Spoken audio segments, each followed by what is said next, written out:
It's I always forget about that.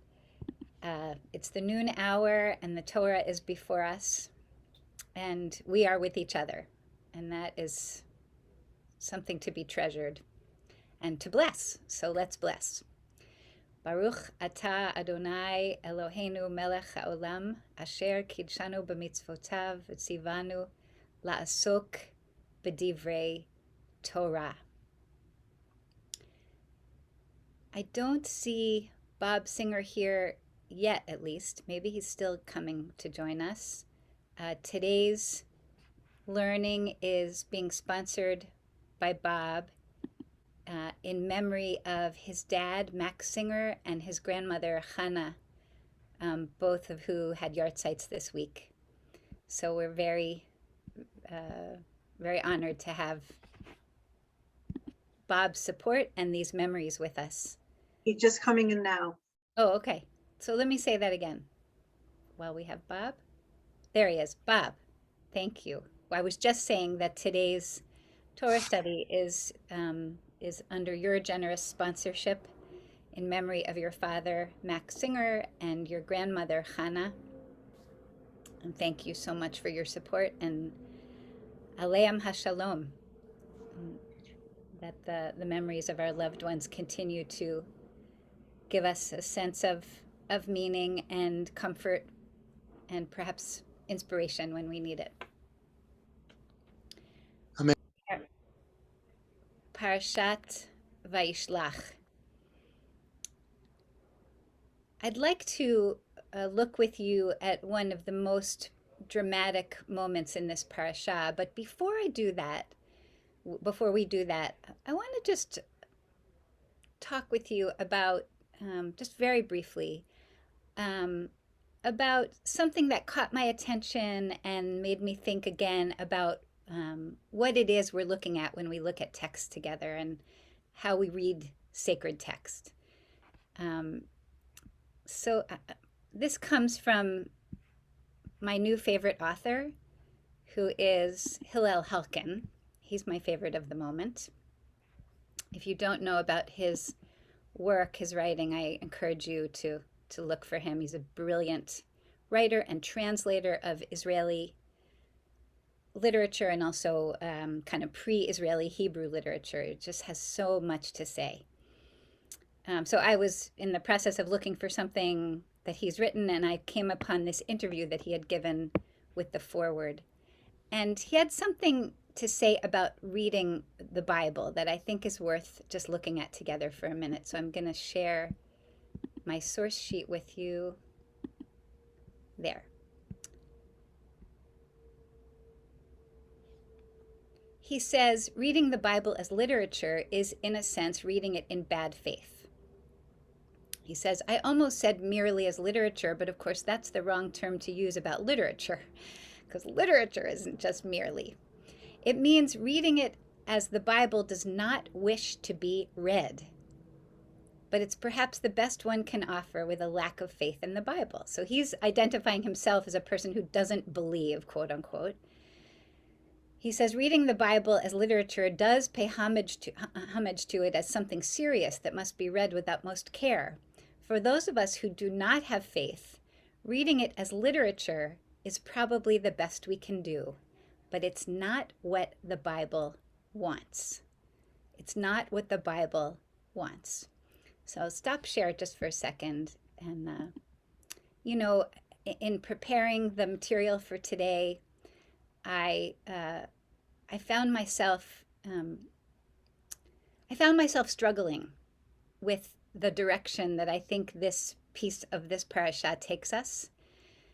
And a piece of me wanted to just stay right in the beauty and mythic power of the Torah itself. But it's impossible if we understand this as an essential part of our peoplehood. It's impossible not to follow the trail of history and see where this part of Parashat Vayishlach will lead us. It's not a happy place that it leads us to. It's a very difficult place. And I guess I'm sharing with you the struggle that I sometimes have with these texts where I would love to say, I'm reading this as the revealed word of God, and that's it. And yet everything else I've learned pulls me to say, there's more here that's going on. It's not always easy to read the more. It's not always so beatific, if I can put it that way. Sometimes leaves us struggling with the history that is ours. But in fact, it's our history. And I wish Mim was here with us because I've spoken with her about this many times. So I guess I want to bless us all to have the strength of community to look at some of the difficult history that is baked into our Tanakh and that somehow goes all the way back to its root, which is in the Torah. And I hope that what I'm saying will make some sense as we go through the texts. Okay, so let's go there and try to hold that tension of reading the Bible as it wants to be read, which is to say, as the revealed word of God, and also as we want to read it and as we feel pulled to read it, which is to say, to understand it in its greater historical and literary context. Okay, back Rachel, are you saying that the Torah is as a historical document? I'm saying that it's the record of what our ancestors wanted us to know. That's how I understand it. So I accept that I'm reading something that somebody wanted me to understand in a certain way. Let me get rid of that. Okay. So today's source sheet is painful. It's already just the title is painful. Labor, tears, death, and more tears. And so if you weren't sure where we were going, I'd like to look with you at the famous passage towards the latter part of the parasha where Rachel is in labor. It's hard labor. She doesn't survive it. And yet somehow she is weeping for all eternity, even though she's not still living. So let's look first at the Torah. This is Genesis 35, and let's walk ourselves through this passage. Just before this, Jacob has had another experience of theophany, if I can put it that way. God has appeared to him, and God has blessed him again and promised him, and now this is how he's responding. Vaya'al me'alav Elohim. I wanted to start here because even this Hebrew is so provocative. Vaya'al me'alav Elohim, God ascends from him, as if God and Jacob were sitting together face to face. God now somehow rises up from that place, asher diber ito, that God was speaking with Jacob. Vayetze Yaakov matzeva b'makom. He makes a monument, and a monument of stone. Vayasef alea nesech vayitzok alea shemen. So he makes a ritual of anointing this spot, as if to establish that this was a place where he experienced God's blessing. And then Vayikra Yaakov et Shem HaMakom Asher Diber Ito, he calls this place where he had this interaction with God, Beit El, the house of God, which is an echo of an earlier experience that he had. Okay, and now we carry on. Vayisu mi Beit El, they went forth from Beit El, Vayihi od kivrat haaretz. Lavo Ephrata, vateled Rachel, vatakash belidata.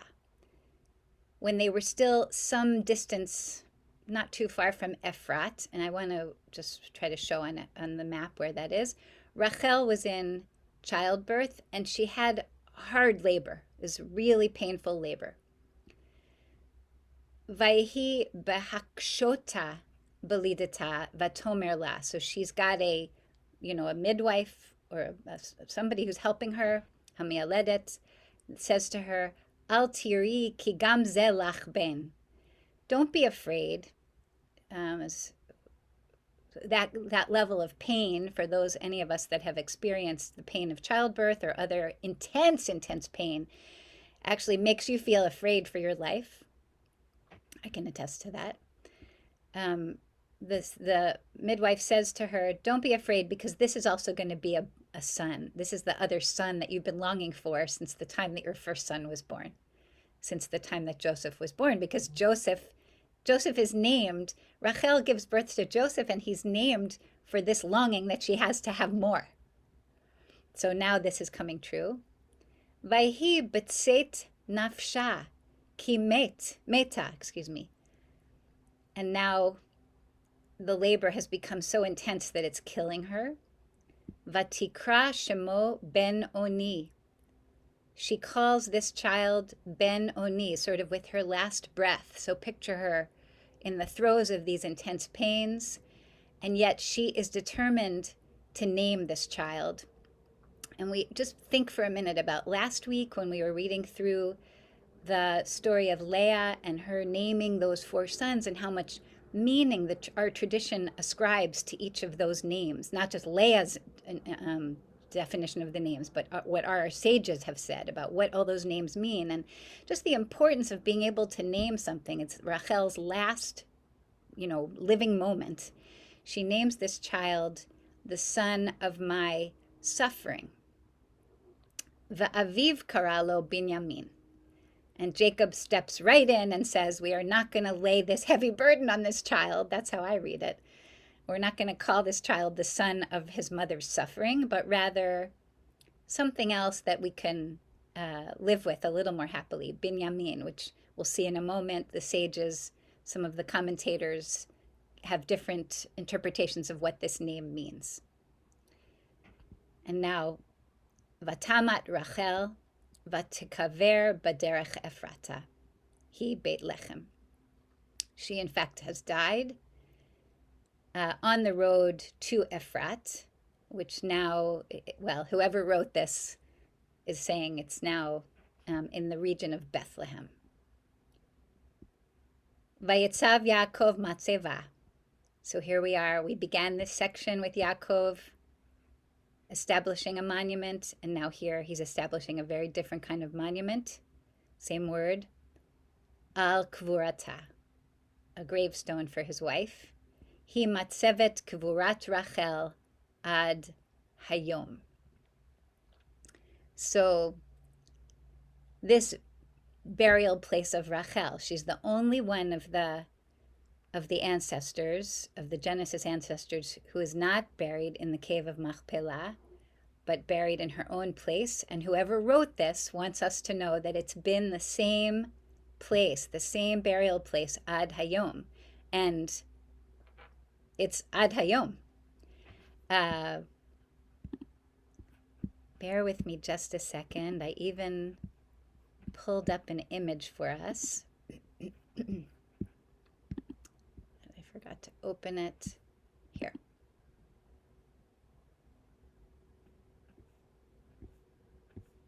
Here, and I'll screen share this. So this is obviously an artistic rendition.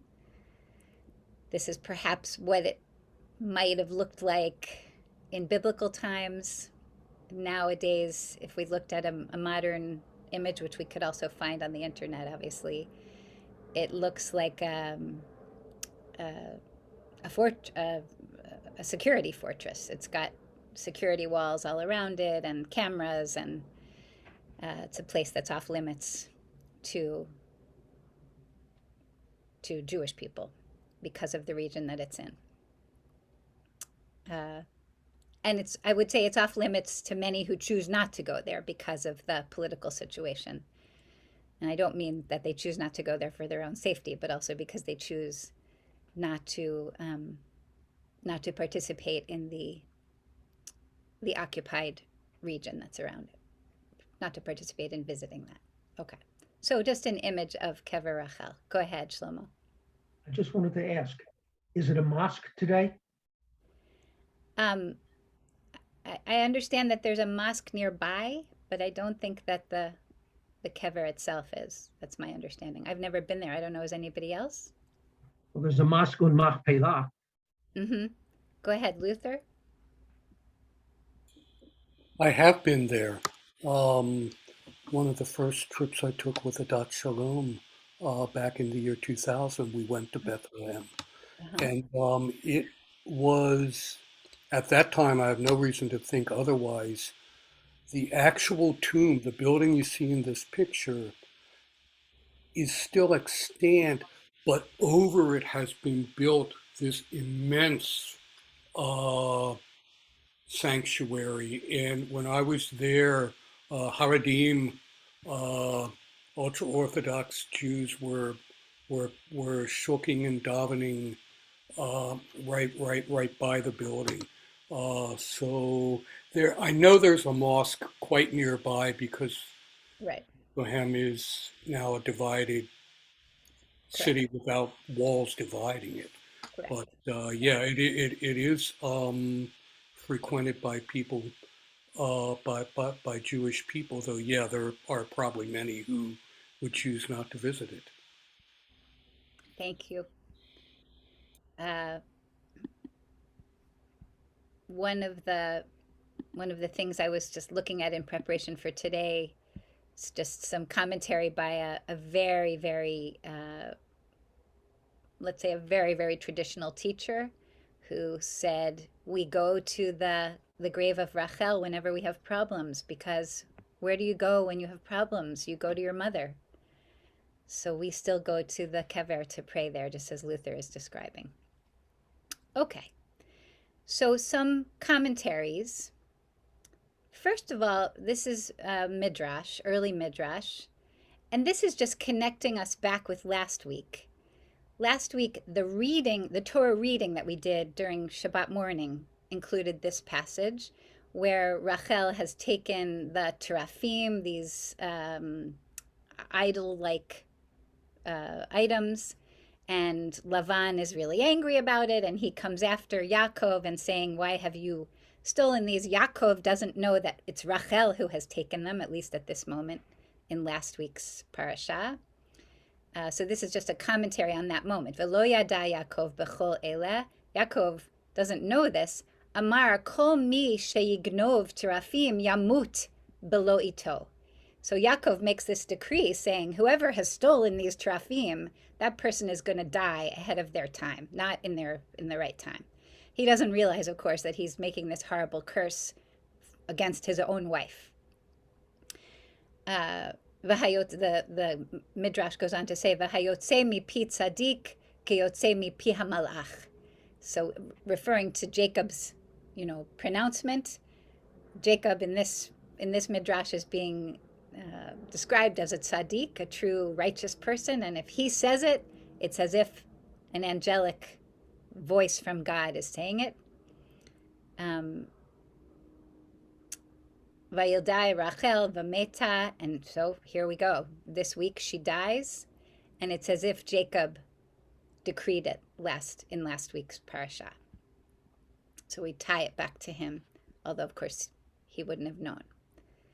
But he didn't say it in the parasha. The Midrash said that he said it. No, he says it in the parasha. He says, whoever has taken these teraphim will die. Yes. Yeah. He says that.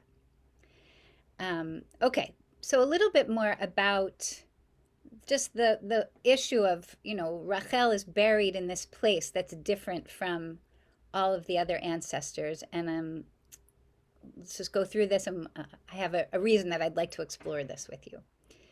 So this is one of the medieval commentators, Rabbeinu Bachya, commenting on this passage, Vatamat Rachel vatikaver baderech Ephrata. She died and was buried on the way to Ephrat. I'm going to just continue here a little in the Hebrew, and you can also see the English here. Darshu Razal, Rabotenu Zichronam Livracha, Kavod Hanashim Shetehe Kvuratan B'makom Mitatan. He says it's the honor of women to be buried in the place that they die.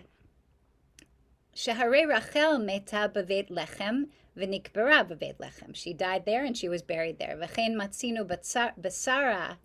our foremother Sarah, Vatamat Sarah b'Kiryat Arba hi Chevron. Meta b'Chevron v'nikbera b'Chevron. She's buried there at the cave of Machpelah where she died. And we just end by mentioning Miriam. Where am I? V'chein matzinu b'Miriam shene'emar v'tamot sham Miriam v'tikaber sham. It says in the Torah, Miriam died and they buried her in the place where she died. So Rabbeinu Bachya is saying, actually, the fact that Rachel is buried in this place shows her elevates her somehow. It shows how she's special and honored, that they didn't take her back to Machpelah. Okay, now we're going on a little bit to the name that she gives to this child. Binyamin, Chizkuni. Binyamin is spelled with 2 yuds, as if it meant Ben Yamin, the son of my right hand. Or alternatively, the last letter in the word is the letter Mem, Yamim, days or years, and means that Yaakov considered Benjamin as a son who would assist him in his old age, seeing that he was the youngest. And Chizkuni gives a quote from Isaiah to support what he thinks. So he quotes, Ein machzik beyada mikol banim, I think this is Gidla. No one takes her by the hand of all the sons she raised. So it's beginning to play with, what does this name mean? That she was so, Rachel found it so important to give a name to her son, and then as we saw, Yaakov changes that name quickly. Okay, so now a little bit of sort of a compilation of some more midrash on the name Binyamin, given various meanings by the rabbis. According to some, is equivalent to Ben Yamim, as we just saw above in Chizkuni. Others say it's Ben Yamin, son of the south, since he was the only child born to Jacob in Palestine. All the others were born north of Palestine, in what was then Mesopotamia. Benjamin was not granted to his parents until after Rachel had prayed and fasted for a second time. This is coming from Midrash, not from the Torah, and not until Jacob was 100 years old, it says. So just emphasizing Benjamin's special place in this family.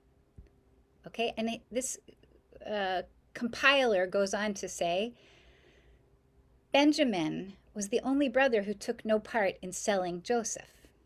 And in order to comfort Benjamin concerning his brother's fate, God showed him, while awake, Joseph's form and countenance. As if Benjamin has a little bit of a ability to see what his brothers can't see. And in the story, when Benjamin was detained as the alleged thief of the cup, Joseph pretended that Benjamin had been instigated by his brothers. But as Benjamin swore, quote, as truly as my brother Joseph is separated from me, as truly as he has been made a slave, I have not touched the cup, and my brothers did not want to make me steal. And when he's asked for proof that his brother's memory was so sacred that Joseph would have to believe him, Benjamin tells Joseph how he has given birth to 10 sons of his own. And this is from a later part of the Torah. Let me just skip down here. It's laid out here in this Talmud page. So this is now Benjamin insisting that Joseph has to believe him, because believe Benjamin, that Benjamin loves Joseph and would never do anything to harm him, because look, he's named all of his own sons in memory of this brother who he thought was lost. So I think I'm not going to take the time to read through all these names, but it's remarkable to see that our sages want us to place Benjamin in this way, as beloved of Joseph, if not also beloved of his own parents. Okay, I'm going to go back up here. I'm just watching the time, so I think I'm going to skip ahead now. So this is the part that's hard. This is the part that made me look back at the Hillel Halkin and say, wouldn't it be nice to just leave Benjamin and Joseph and Rachel all in the Torah where they are?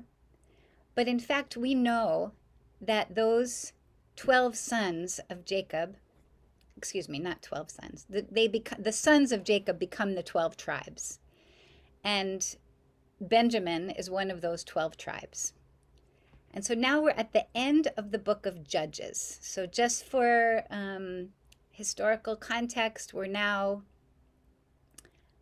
many generations after the time that Rachel and her children would have lived, if in fact they lived. And we're now in the time when there is an ancient Israel, that the children of Israel have come in and inhabited. Actually, I wanted to pause here and show you a map. Hang on just a second, I just have to pull it forward.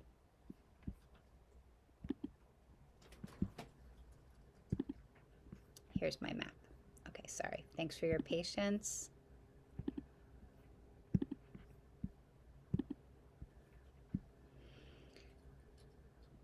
So this is what the division of ancient Israel might have looked like according to those tribes. And you can see where the tribe of Benjamin is, right here in the center. Is, according to this map at least, this rendition, it contains Jerusalem and is just north of where Ephrat would be, right here between Bethlehem and Hebron. So as if Rachel is buried there, always looking north. Okay, so just to keep that sort of geopolitical image in mind, and now we can go back to our text. Judges. The children of Binyamin, meaning the tribe of Binyamin, went out to fight against the other tribes. At that time, out of the city's 26,000 men that drew sword beside the inhabitants of Giv'ah, who numbered 700 chosen men. Among all this people, there were 700 chosen men left-handed. Everyone could sling stones at a hair and not miss. And the men of Yisrael, beside Binyamin, numbered 400,000 men that drew sword. All of these were men of war. And the children of Yisrael arose and went up to the house of God and asked counsel of God and said, which of us shall go up first to do battle against the children of Binyamin? And the Lord said, Yehuda shall go up first. You can picture Yehuda, the tribe of Yehuda was located just south of Binyamin. The Lord said, the children of Yisrael rose up in the morning and encamped against Giv'ah. And the men of Yisrael went out to battle against Binyamin, and the men of Yisrael put themselves in array to fight against them at Giv'ah. And the children of Binyamin came out to Giv'ah and laid low that day 22,000 men of Yisrael. And the book of Judges goes on to explain about this fighting that went on between Binyamin, the descendants of Rachel's son, and the other tribes. So intense infighting. Okay, now we're going to skip ahead to the crowning of the first king, the beginning of 1 Samuel chapter 9, who identifies Saul as a child of the tribe of Benjamin. Vayhi ish mi Binyamin, ushmo Kish. I'm going to skip over these names. Going into verse 2. To see this, what it says about Saul.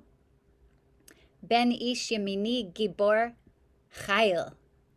So again, sort of connecting him with his namesake. Binyamin is now a source of military might. And now verse 2. Velo haya ben ushmo Shaul. Bachur v'tov ve'ein ish mibnei Yisrael tov mimenu. It doesn't work out that well for Saul in the end, but as we first meet him, his yichus is his connection with the tribe of Benjamin, and it is, of course, identified here as that there was nobody else who could come close to him in all of Israel. And so he is the one chosen to be anointed as Israel's first king.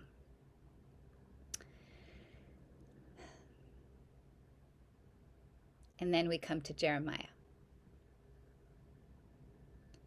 So now we're jumping way ahead in history to the time of the destruction of the first temple and the time of the first exile. And it's Jeremiah who reaches back into the Torah to pull on this image of Rachel still sitting by the road in Ephrat and weeping for her children. And you recognize this from the Haftarah on Rosh Hashanah, or maybe other places. A very famous passage from Yirmiyahu. While the tribe of Judah, the entire region of Judah, is being carried off into exile, Jeremiah invokes this image of the mother Rachel crying for her children. It says, Rachel mevaka al baneha. Rachel is weeping for her children. Me'ana lehinachem al baneha ki einenu. She cannot be comforted for her children who are gone. And I wanted to put this in front of us as a way to try to make sense not only of Rachel weeping for her own two sons or her own generation, but weeping for all of this, weeping for all of the generations of fighting and suffering that would go on within the ancient biblical world, of the ancient Jewish world, and also by the time of Jeremiah, between the ancient Jews, they finally are going to become Jews now, and the rest of the world that they're struggling to live within. So this weeping that we first read about in this week's parasha is somehow expanded into a weeping for 1,000 or more years of history, reaching way past the moment that Rachel herself has died. And then finally, this midrash that somehow redeems Rachel's weeping. And this is, it's Rashi quoting the midrash. And I shared this actually on the second day of Rosh Hashanah, but I wanted to bring it forth again here. The patriarchs and the matriarchs went to appease the Holy One, blessed be He, concerning the sin of Manasseh, who had placed an image in the temple, but God was not appeased.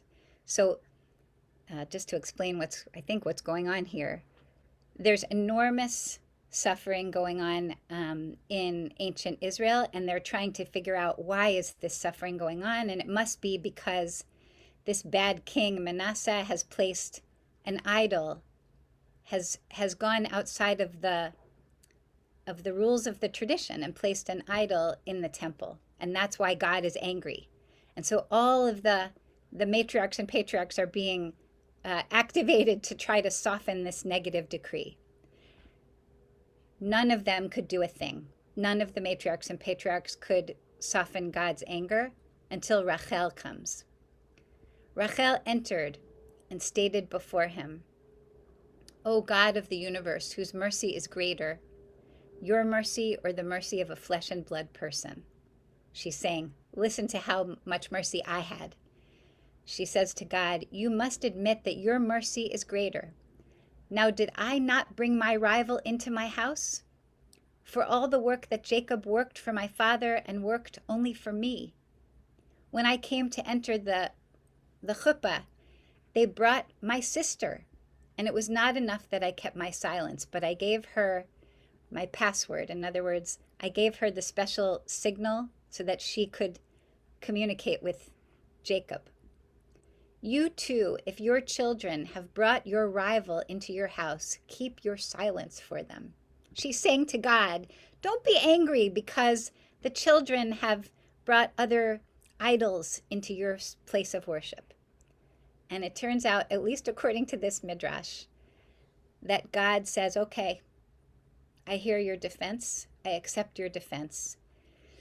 There is reward for your deed and for your righteousness that you gave over your password to your sister. In other words, God is saying, because you didn't send Leah away, because you actually gave her the keys to the marriage, so to speak, I will now have mercy on the future generations, the generations that came way after Rachel, to soften my angry decree against their spiritual exploration, their lack of loyalty. Say it however you'd like.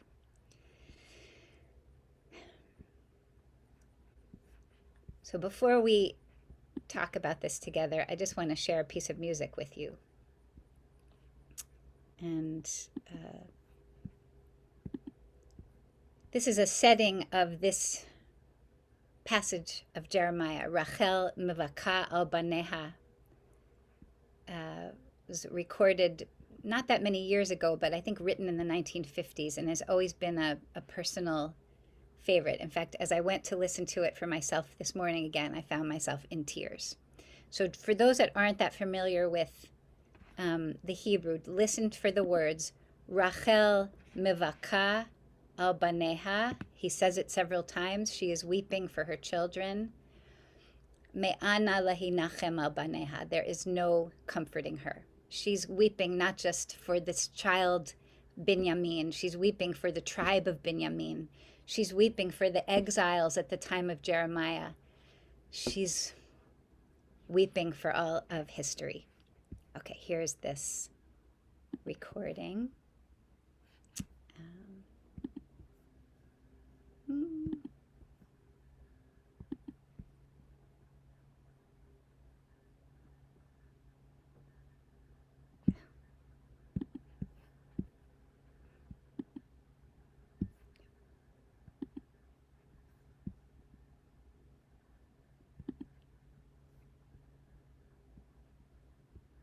No, I did the wrong thing. Sorry.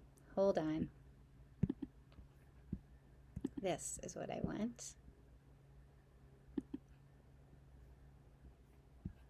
Sorry, folks. One more button I forgot to press. This one and this one. Okay, now you'll be able to hear it well.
just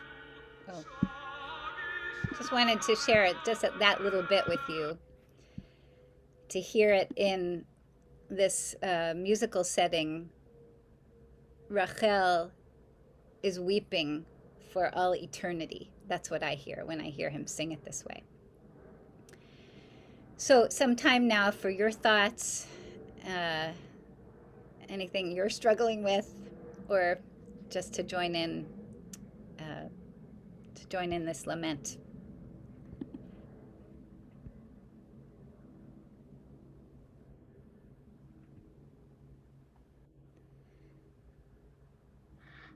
Looking at your chat.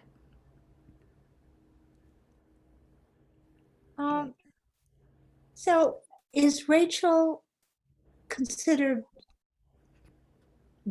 the mother, the quintessential mother who cares so much about all us children? I think that's a good question, and I would be curious to hear what others have to say. I wouldn't say that she's the quintessential mother who.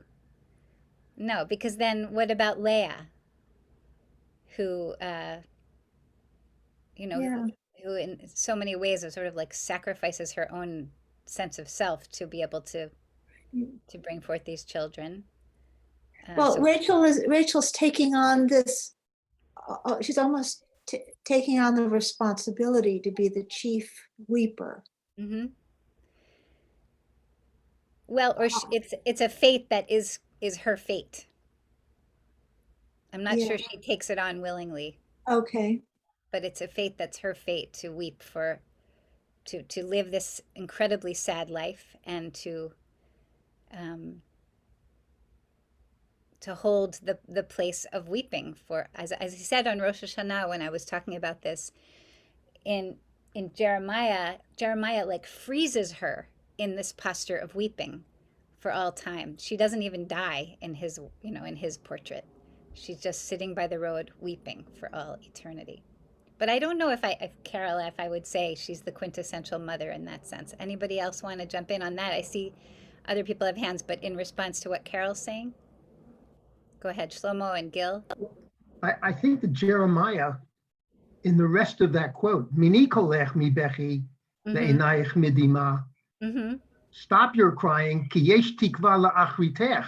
Yes. Because there is still hope for the days to come. Right. Yesh sachar lifulatech, and there is a reward for your travail. Correct. So Jeremiah doesn't leave it down there. He's hopeful that well, in the days to come, things will get better for the Judeans and Benjaminites who are being exiled. Right. But he's trying to say to her, let your suffering, let your crying be quieted, but she never stops crying. Go ahead, Gil. I just want to, Carol, Sarah is the quintessential mother because when you convert, you're named after Abraham and Sarah. Mm-hmm.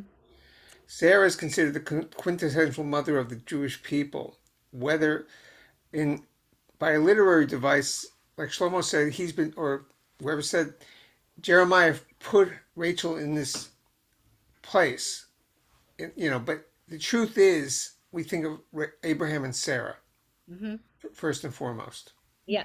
Thank you. And thank you for the reminder about, when a person chooses to become Jewish, they acquire Abraham and Sarah as their ancestral parents.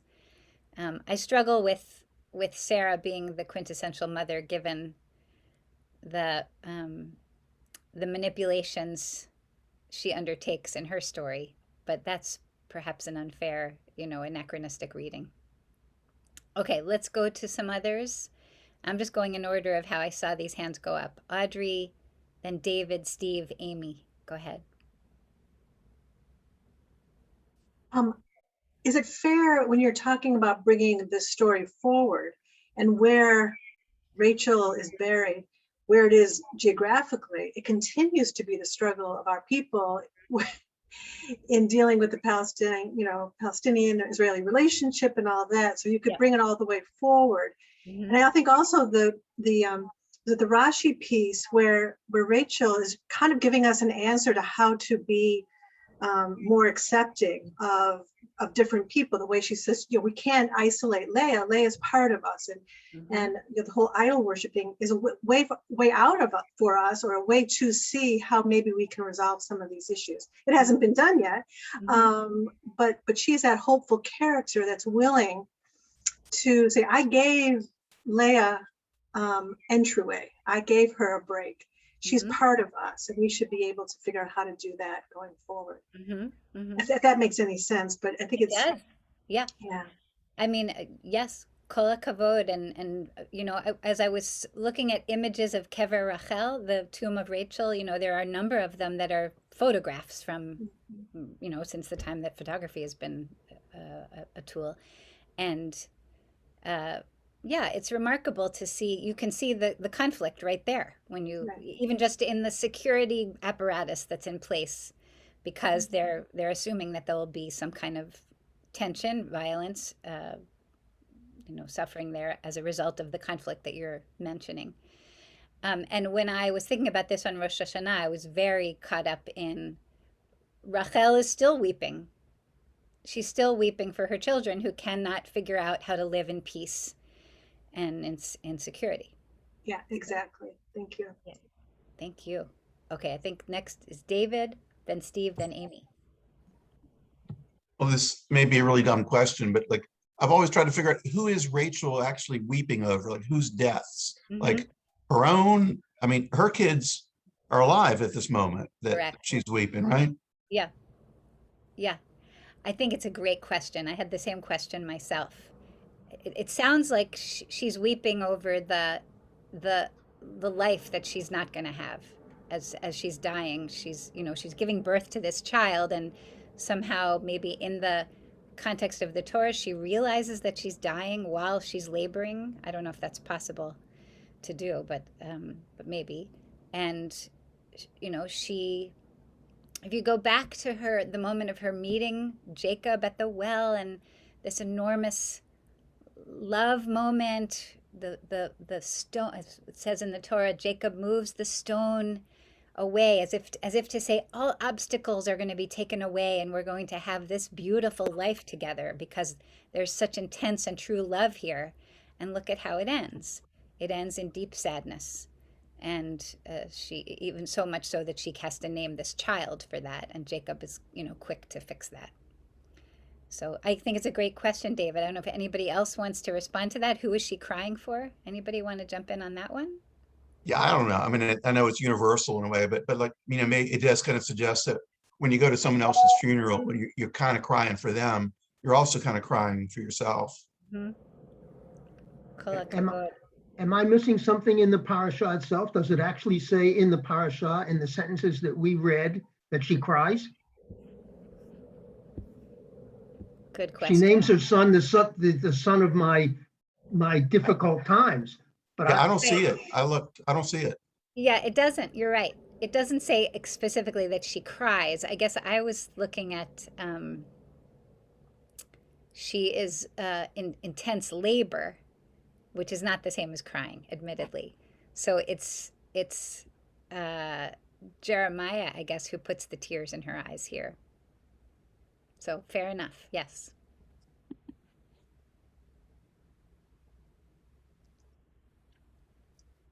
Anything more on that with David's question? Yeah, but I mean, Jeremiah probably does it because these people are leaving. They're also like on the trail of tears, and as an exile. So he's picking up on what Rachel must have felt as they were also traveling, and this terrible thing happened. So it makes complete sense that Jeremiah would pick it up, and call it her crying in the same way, like wailing in the same way, that they're back on the road again in such misery and uncertainty ahead of them. But yeah. I guess I mean, just speaking purely, personally here, as I read the original text in the Torah, which, correct, it doesn't say that she cried, but that there's such an enormous sense of loss on her part, loss for her own future, loss here's her sister who's given birth to all these children, and she's managed to have two. which by, by biblical standards was perhaps not even a minimum. I don't know. So it's maybe in a sense also just the sense of mourning over what is never going to happen, the future that's never going to unfold now. Let's keep going. Steve and then Amy. So I posted one thing in the chat box, and I have something else that puzzles me. And in the chat box, it's about the final nun and the final mem. They're not really similar in how they look. So I'm struggling with how the interpretation could be with the mem, unless they just didn't like the definite by my right hand and like the other one. But the other, and you can respond to that, but the other thing that puzzles me is this interpretation that somebody who dies is buried there rather than carried to the cave of the ancestors, that's more exalted. I would think that being brought together with your other ancestors would be a higher elevation of the status, so to speak. So that I'm puzzled by that. So so on the letter question that you're asking, the mem and the nun, it's definitely a facile move, I think, on the part of the commentators. In Hebrew and Aramaic, oftentimes the final nun and the final mem speak for each other. Like in trying to think of examples in Aramaic, the final nun, once you transfer it to Hebrew, becomes a final mem. So in the world of these sages who are, dealing with Aramaic all the time, they would have seen an easy, way to reread that as, oh, it really is supposed to be a mem, so it becomes yamim instead of yamin. So that's I think where that letter piece goes. The thing you're raising about, really, are we really going to say that there's somehow extra kavod, extra honor if you're buried where you died, as opposed to being buried in the honored burial place of the other ancestors? I mean, this to me goes back to the thing I was trying to share with you all that I was struggling with, that I felt like Hillel Halkin, I don't know, somehow spoke for me a little bit on. The sages and the Meforshim, the sages and the commentators over the generations want us to read the Bible as the Bible wants us to read the Bible, which is to say the ancestors are always honored and always, somehow redeemed, even if their behavior is not redeemable. In some cases, it's definitely not. So the sages and these later commentators are always going to be looking for ways to make it right. So that is exactly the thinking that's behind, Rachel is buried there because it's actually more honorable to be buried where you died. Because he says, look, Sarah and Miriam, and it's the honor for women. When women die, they should be buried where they died. And it's a way to explain why she wasn't buried in Machpelah without taking anything away from her. And I want to read it that way too. That's what I'm saying. I want to, I want to read the Bible the way I think it wants to be read.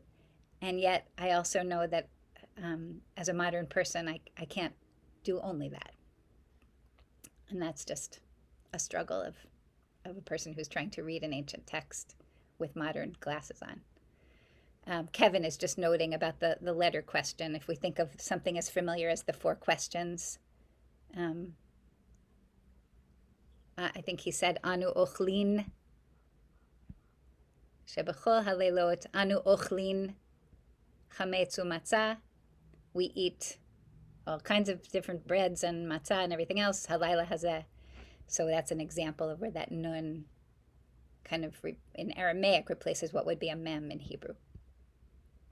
Okay, thank you, Kevin. David Cooper, were you still going to say something else? No, okay. So Amy and then Myrna. So I wanted to speak to the meaning of the name Rachel, because from what we're discussing today, it seems like Rachel has had a pretty tough life. Mm-hmm. She had to wait to be married. She died in childbirth. She's weeping all the time. Mm-hmm. And so I feel like that name could have a very negative connotation. And I have named my daughter Rachel, not knowing Yes. that. I know. But excuse me, that's a telemarketer. But what I want to say is that I'm going to sort of do a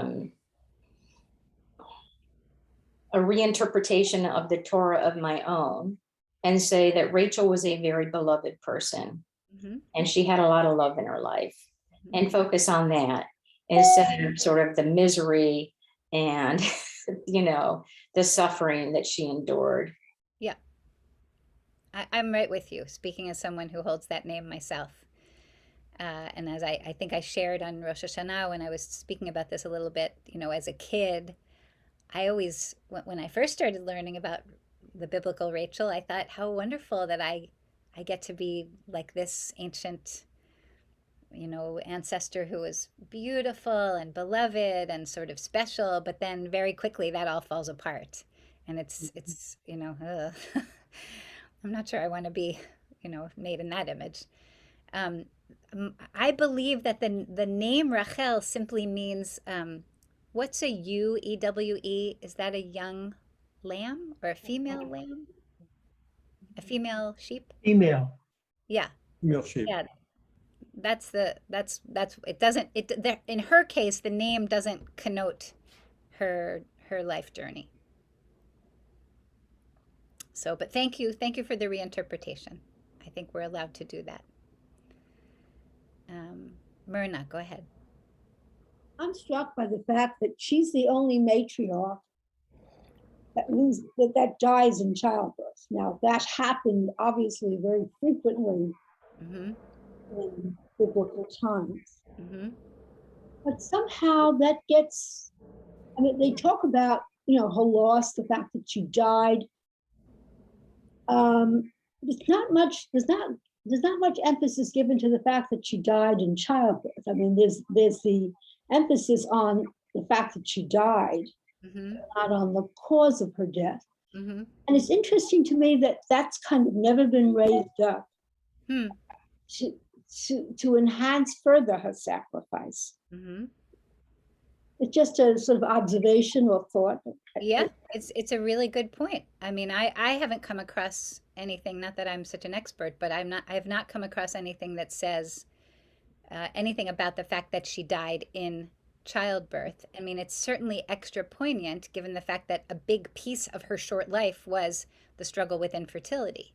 Mm-hmm. And then she finally is able to have, to become pregnant, but loses her life in the process. So the image of her mourning for the people of Israel can also stem from mourning for her own shortened life. It has kind of a double, to me at least, it has a sort of double meaning. Absolutely. There's something about the fact that when Joseph is born, when her first child is born, her reaction is, "May I have another?" I've always felt like, wow, really? Like you finally have a child and all you can think about is, when will I have another? And because she's competing with Leah. She's competing with Leah, yes, and with other women who are in her midst, for sure. But a little piece of me has always felt like this moment in this week's parasha is like a little bit of, I don't know, punishment would be too strong a way to put it, but somehow, like, you were a little ahead of yourself there, and I'm sorry, but this is how it's going to have to end. If you're going to be that, I don't know, somehow, I don't know what the word is, not materialistic, but somehow grasping constantly for this, to have more than what you were given.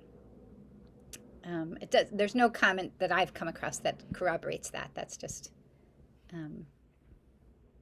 I think the first commandment in the Torah is pru urvu. Yes.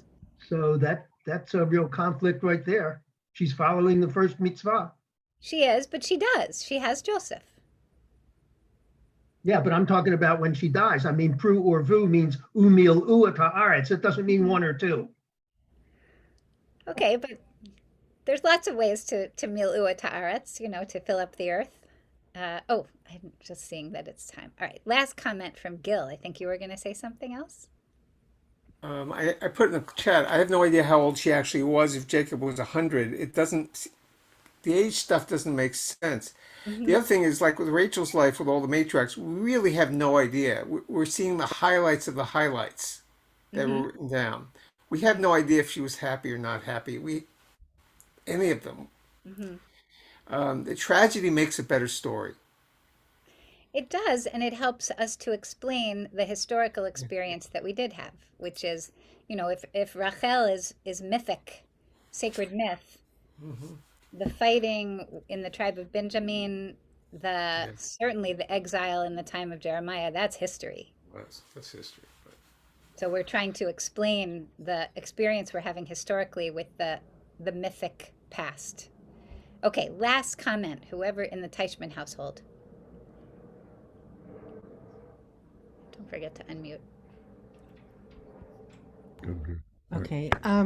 Just two very quick comments. I want to call people's attention to the wonderful book. I know we've spoken about it, Rachel, by Dara Horn, Eternal Life, which explores the themes of pain of a mother and the pain through the generations. And it's a very rich read, so I highly recommend it. And I was just going to say, as a mother, I don't think any of us get through the maternal experience without some point crying for our children. So to me, it's just a very real aspect of motherhood. Hear, hear. In so many different ways, many different contexts. Well, thank you all. Thank you so much for tuning in. Thank you to Bob Singer for his sponsorship today. And somehow may our generation be the one that softens Rachel's tears and find our way to the peace that has been so elusive. Everybody have a good rest of the week. See you hopefully in person or virtually on Shabbat. Thank you.